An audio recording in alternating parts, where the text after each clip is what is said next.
할렐루야. 오늘도 우리와 함께 하시는 하나님 앞에 기도하면서 예배하시겠습니다. 기도하겠습니다. 하나님 아버지, 오늘도 우리를 하나님의 사람으로 인치시고 주 예수의 은혜로 불러주심에 감사합니다. 하나님 앞에 주 예수의 이름을 부르며 기도하며 예배하는 모든 심령들마다 주께 은혜 받은 증거로 풍성할 수 있게 하여 주시고, 우리가 살아가는 동안에 하나님이 우리의 참 도움 되심을 늘 고백하며 간증하는 교회가 되게 하여 주시옵소서. 예수님의 이름으로 기도하였습니다. 아멘. 하늘에 계신 우리 아버지여, 이름이 거룩히 여김을 받으시오며 나라의 임하옵시며 뜻이 하늘에서 이룬 것 같이 땅에서도 이루어지이다. 오늘날 우리에게 일용할 양식을 주옵시고, 우리가 우리에게 죄 지은 자를 사하여 준 것 같이 우리 죄를 사하여 주옵시고, 우리를 시험에 들게 하지 마옵시고 다만 악에서 구하옵소서. 나라와 권세와 영광이 아버지께 영원히 싸움나이다. 아멘. 찬송가 449장 함께 찬양하겠습니다. 449장입니다.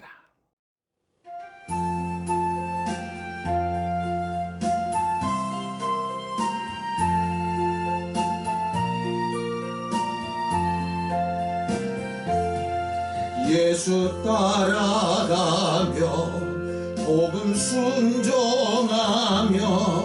우리의 갈 길 완하겠네. 주를 의지하며 순종하는 자를 주가 늘 함께 하시리라. 의지하고 순종하는 길은 예수 안에 즐겁고 복된 길이로다. 해를 당하거나 우리 고생할 때 주가 위로해 주시겠네. 주를 의지하며 순종하는 자를 주가 안위해 주시리라. 의지하고 순종하는 길은 예수 안에 즐겁고 복된 길이로다. 남의 짐을 지고 슬픔 위로하면 주가 상급을 주시겠네.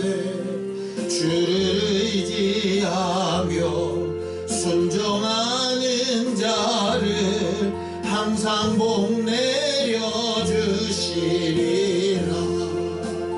의지하고 순종하는 길은 예수 안에 즐겁고 복된 길이로다. 우리 받은 것을 주께 다 드리면 우리 기쁨이 넘치겠네. 주를 의지하며 순종하는 자를 은혜 풍성케 하시리라. 의지하고 순종하는 길은 예수 안에 즐겁고 복된 길이로다. 주를 힘입어서 말씀 잘 배우고 주를 모시고 살아가세. 주를 의지하며 항상 순종하면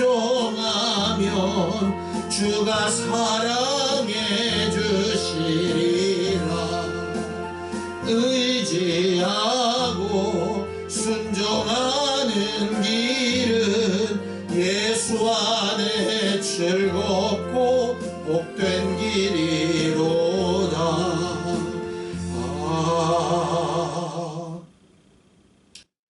하나님 아버지, 오늘도 하나님의 말씀 앞에 겸손히 서서 하나님이 우리에게 가르치시는 것을 분명히 알고 우리의 입술과 삶이 주께 은혜 받기에 합당한 심령들이 되어지도록 도우시고 인도하여 주시옵소서.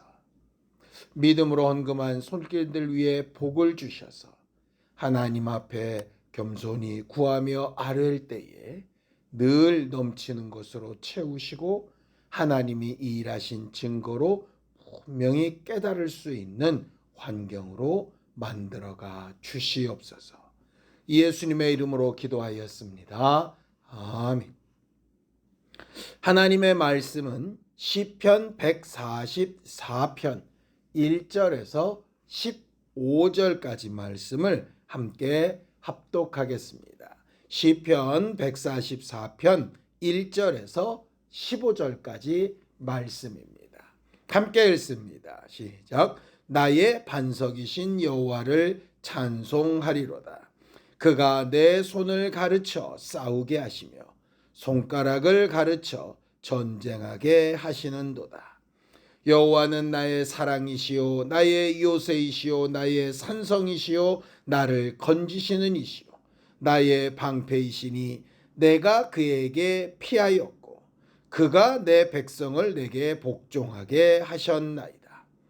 여호와여, 사람이 무엇이기에 주께서 그를 알아주시며 인생이 무엇이기에 그를 생각하시나이까. 사람은 헛것 같고 그의 날은 지나가는 그림자 같으니이다. 여호와여, 주의 하늘을 들이우고 강림하시며 산들에 접촉하사 연기를 내게 하소서. 번개를 번쩍이사 원수들을 흩으시며 주의 화살을 쏘아 그들을 무찌르소서. 위에서부터 주의 손을 펴사 나를 큰 물과 이방인의 손에서 구하여 건지소서. 그들의 입은 거짓을 말하며 그의 오른손은 거짓의 오른손이니이다. 하나님이여, 내가 주께 새 노래로 노래하며 10줄 비파로 주를 찬양하리이다. 주는 왕들에게 구원을 베푸시는 자시요 그의 종 다윗을 그 해하려는 칼에서 구하시는 자신이이다. 이방인의 손에서 나를 구하여 건지소서. 그들의 입은 거짓을 말하며 그 오른손은 거짓의 오른손이니이다. 우리 아들들은 어리다가 장성한 나무들과 같으며 우리 딸들은 궁전의 양식대로 아름답게 다듬은 모퉁이 돌들과 같으며 우리의 곳간에는 백곡이 가득하며 우리의 양은 들에서 천천과 만만으로 번성하며 우리의 수소는 무겁게 실었으며 또 우리를 침노하는 일이나 우리가 나아가 막는 일이 없으며 우리 거리에는 슬피 부르짖음이 없을진데 이러한 백성은 복이 있나니 여호와를 자기 하나님으로 삼는 백성은 복이 있도다. 우리는 올 한 해 하나님으로부터 시작된 복의 통로가 되는 교회가 되자라는 목적으로 신앙생활을 해나가고 있습니다. 하나님으로부터 출발한 복이 우리를 통하여 다른 이들에게 전달되기 위해서 먼저 우리가 하나님의 복을 받을 필요가 있지 않겠습니까? 하나님이 우리에게 복을 주신다, 생명을 주신다 할 때 쓰는 말이 은혜라고 하는 말입니다. 은총이라고 하는 말입니다. 하나님께서 베푸셨다라고 하는 것이죠. 우리 하나님은 은혜와 은총을 베푸시는 분이십니다. 성경을 좀 보죠. 출애굽기 33장 19절입니다. 여호와께서 이르시되 내가 내 모든 선한 것을 내 앞으로 지나가게 하고 여호와의 이름을 내 앞에 선포하리라. 나는 은혜 베풀 자에게 은혜를 베풀고 긍휼히 여길 자에게 긍휼을 베푸느니라 라고 이렇게 말하죠. 하나님은 생명과 복이 풍성하신 분이라 얼마든지 은혜와 긍휼을 베푸실 수 있습니다. 그런데 아무에게나 은혜와 긍휼을 베푸시는 것이 아니라 은혜 베풀 만한 자에게 은혜를 베풀고 긍휼을 베풀 만한 자에게 긍휼을 베푸시겠다라고 말씀하시죠.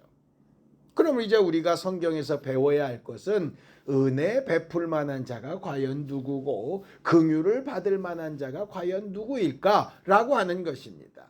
왜냐? 하나님은 얼마든지 은혜와 긍휼을 베풀 마음을 가지고 계신데 그걸 받아야 하는 우리가 어떤 자격이 필요한가 하는 것이 중요하기 때문입니다. 성경을 또 읽죠. 역대하 6장 14절입니다. 이르되 이스라엘의 하나님 여호와여 천지에 주와 같은 신이 없나이다. 주께서는 온 마음으로 주의 앞에서 행하는 주의 종들에게 언약을 지키시고 은혜를 베푸시나이다 라고 이렇게 말을 합니다. 은혜 베풀 만한 자가 누구냐? 긍휼을 받을 만한 자가 누구냐? 주의 앞에서 행하는데 온 마음으로 주 앞에 행하는 자들에게 베푸신다라고 이렇게 되어져 있죠.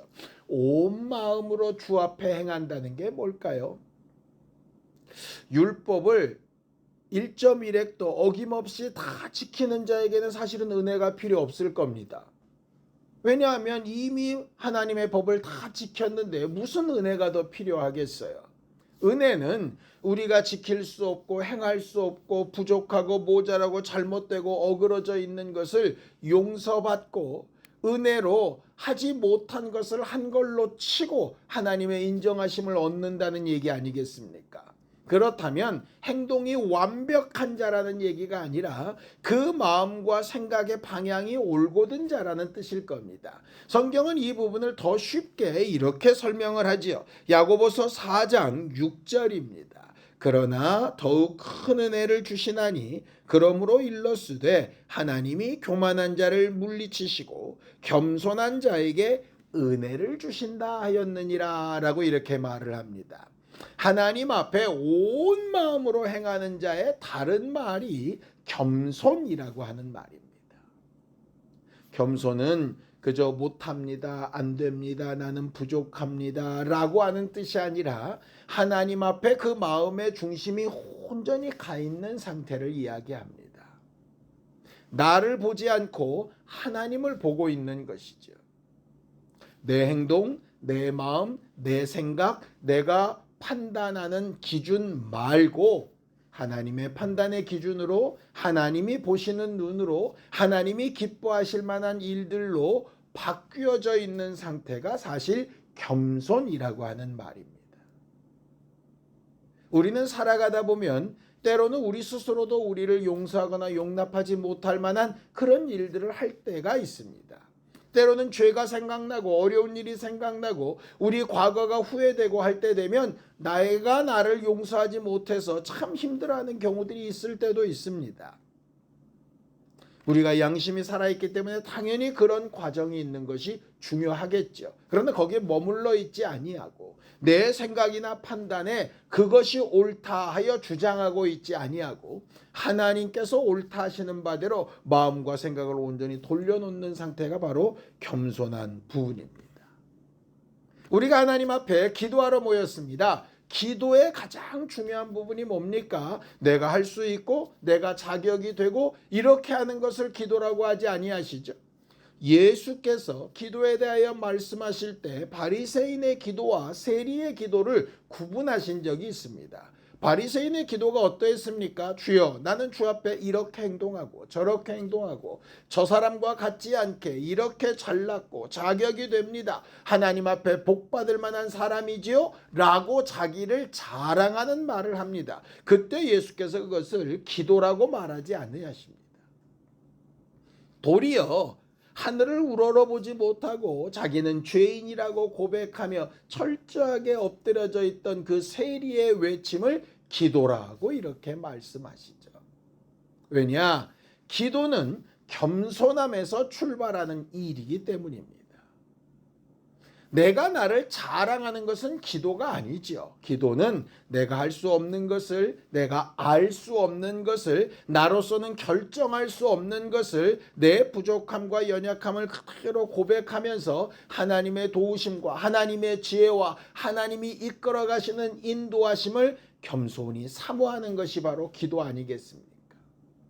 우리 믿음의 모범이 되시고 우리가 축복의 통로로서 닮아가야 되는 예수 그리스도의 마지막 기도가 어떠했습니까? 이랬습니다. 누가복음 23장 46절입니다. 예수께서 큰 소리를 불러 이르시되 아버지 내 영혼을 아버지 손에 부탁하나이다 하고 이 말씀을 하신 후 숨지시니라 이렇게 되어져 있죠.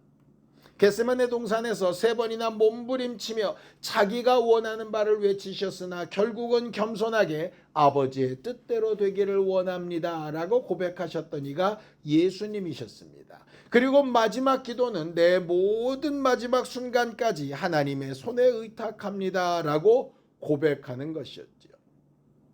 우리가 하나님 앞에 해야 하는 기도의 자세가 바로 이런 부분입니다. 왜 그렇습니까? 성경에 있는 것처럼 우리는 그저 먼지요, 부족한 존재요, 우리가 아는 것이나 가진 것이나 할 수 있는 것은 하나님과 비교하여 아무것도 아닌 것이기 때문에 그렇습니다. 오늘 본문에도 똑같은 이야기를 하고 있습니다. 시편 144편 3절에서 4절입니다. 여호와여 사람이 무엇이기에 주께서 그를 알아주시며 인생이 무엇이기에 그를 생각하시나이까. 사람은 헛것 같고 그의 날은 지나가는 그림자 같으니이다 라고 이렇게 이야기하죠. 사람들은 우리 스스로 인간을 만물의 영장이라고 이야기합니다. 물론 하나님께서 만드신 창조물 가운데 가장 마지막에 만들어져서 이 모든 것을 다스리라고 하셨으니 만물의 영장이 맞기는 맞을 겁니다. 그런데 그런 만물의 영장이라고 하는 사람의 한계가 너무나도 분명하지 않습니까? 단 2, 3분 후의 일도 알지 못하는 것이 우리이고 우리가 아무리 힘쓰고 애써도 우리가 바라는 결과가 일어날지 그렇지 않을지를 제대로 구분하지 못하는 이가 우리들입니다.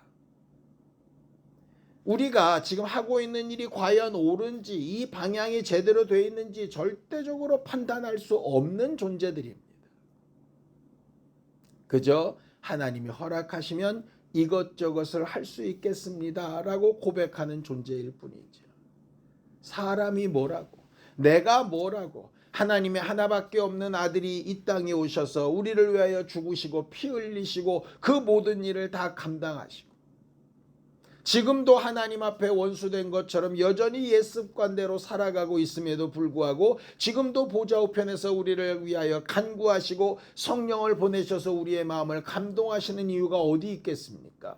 우리가 무슨 자격이 있고 무슨 능력이 있어서 우리는 그저 하나님 앞에 아무 존재가 아님에도 불구하고 하나님께서 일방적으로 우리를 사랑해 주셨고 죄인 되었을 때 우리를 위한 자기의 사랑을 확증하셔서 예수를 보내셨고 지금도 그 은혜로 의지하며 살아가게 하시니 아니겠습니까?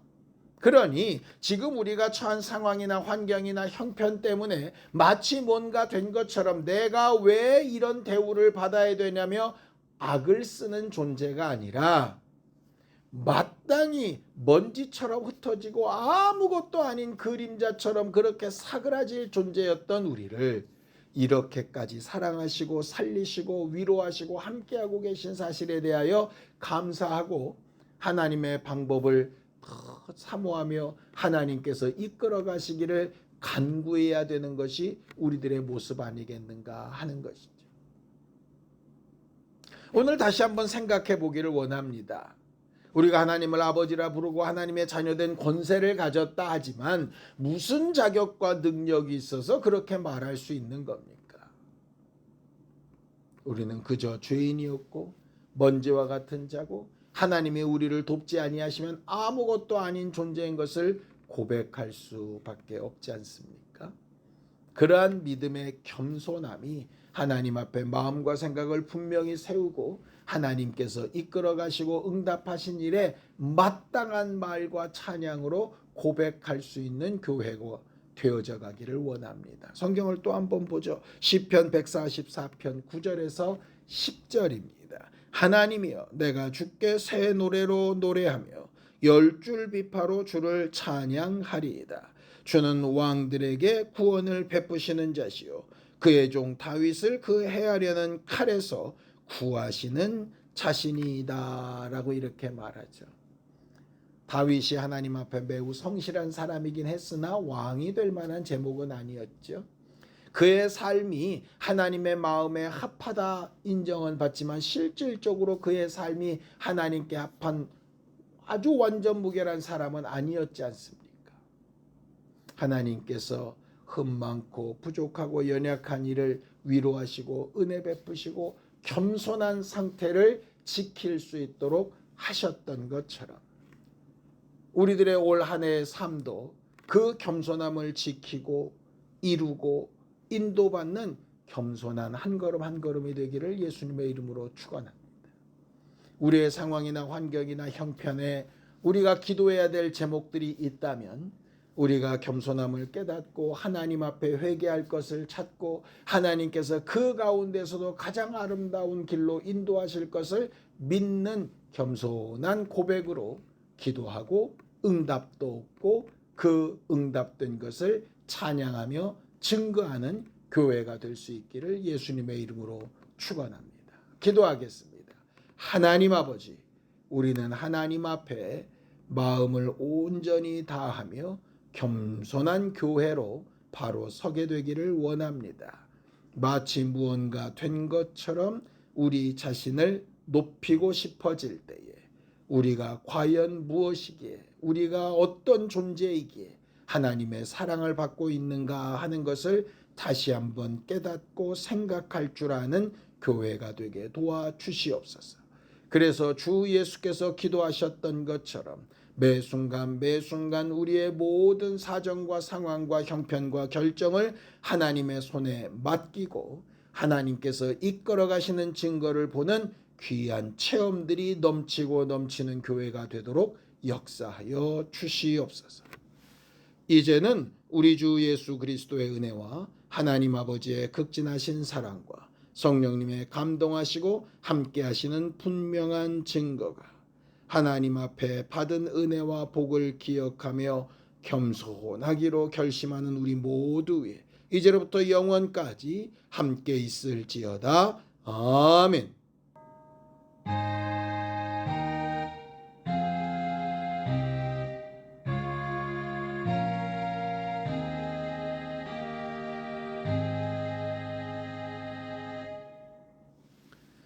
우리의 모든 사정을 하나님의 손에 맡기며 겸손히 함께 기도하시겠습니다.